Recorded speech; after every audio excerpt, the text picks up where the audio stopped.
শেহতীয়াকৈ চৰ্চাত থকা এভাগ আটক ধুনীয়াকৈ সজাই তোলা মন্দিৰ।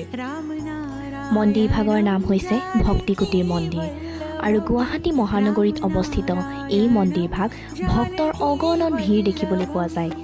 এই মন্দিৰভাগ আৰু এই কাৰণেই চৰ্চাত যে মন্দিৰভাগৰ ৰাধা গোবিন্দৰ আশীৰ্বাদৰ লগতে আপুনি শান্তি উপভোগ কৰিব পাৰিব, কিয়নো খুব ধুনীয়া পৰিৱেশ প্ৰাকৃতিক সৌন্দৰ্যৰ মাজত অৱস্থিত এই মন্দিৰভাগ ব্ৰহ্মপুত্ৰ নদীৰ পৰা মৃদু বতাহ আপুনি অনুভৱ কৰিব পাৰিব, লগতে শ্ৰীকৃষ্ণ আৰু ৰাধাৰাণীৰ আশীৰ্বাদ গ্ৰহণ কৰিব পাৰিব।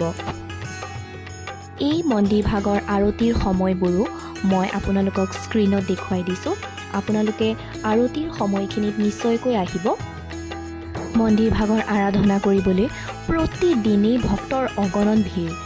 আজি মই এইকণ সুযোগ পাই সঁচাকৈ গৌৰৱ অনুভৱ কৰিছোঁ। ৰাধে ৰাধে।